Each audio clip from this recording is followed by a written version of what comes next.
We provide you the platform to turn your dreams into reality. Give wings to your aspirations with KR Mangalam University.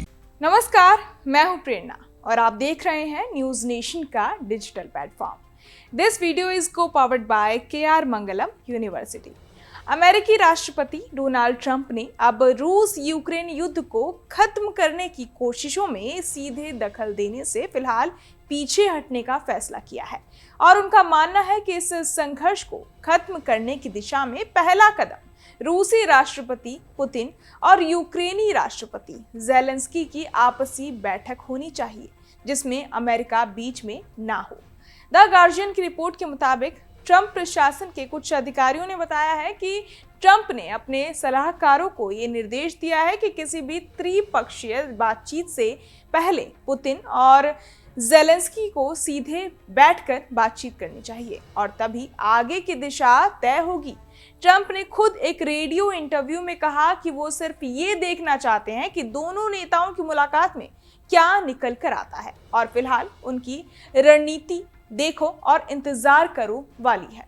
हालांकि ये रवैया उनके चुनावी वादों से अलग है, क्योंकि चुनाव प्रचार के दौरान ट्रंप ने दावा किया था कि वो तुरंत इस युद्ध का हल निकाल देंगे, लेकिन अब वो पहले रूस और यूक्रेन को आमने सामने बात करने देना चाहते हैं।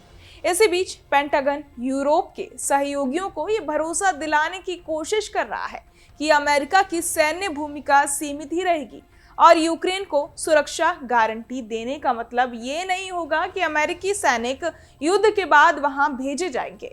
रक्षा उप सचिव एल्ब्रिज कोल्बी ने यूरोपीय सैन्य नेताओं से मुलाकात कर ये संदेश दोहराया कि राष्ट्रपति ट्रंप और उनके रक्षा उप सचिव एल्ब्रिज कोल्बी ने यूरोपीय सैन्य नेताओं से मुलाकात कर ये संदेश दोहराया कि राष्ट्रपति ट्रंप और उनके रक्षा सचिव हेगसेथ का साफ रुख यही है कि अमेरिका यूक्रेन में सीधे तौर पर सैन्य हस्तक्षेप नहीं करेगा।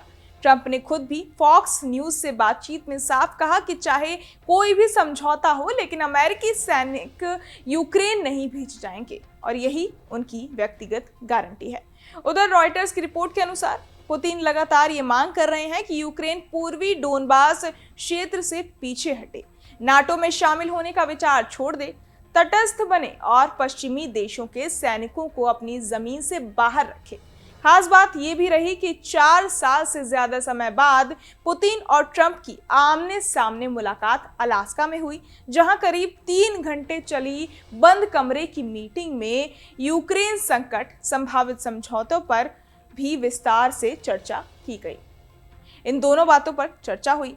कुल मिलाकर तस्वीर ये है कि ट्रंप अब इस संघर्ष को हल करने के लिए सीधे कूदने के बजाय पुतिन और ज़ेलेंस्की को पहले मौका देना चाहते हैं, ताकि देखा जा सके कि क्या वो खुद कोई साझा रास्ता निकाल सकते हैं और तभी अमेरिका अगला कदम उठाएगा। इस पूरी खबर को सुनकर आप क्या कुछ सोचते हैं, हमें कमेंट बॉक्स में जरूर बताएं और बाकी तमाम खबरों के लिए सब्सक्राइब करें न्यूज नेशन। जहां भक्ति है हर शब्द में, कथाओं में छुपे हैं दिव्य रहस्य और ज्योतिष देता है जीवन को दिशा। धर्म से जुड़ी हर बातों को जानने के लिए हमारे चैनल स्तुति को सब्सक्राइब करें। चैनल पर जाने के लिए इस लिंक पर क्लिक करें।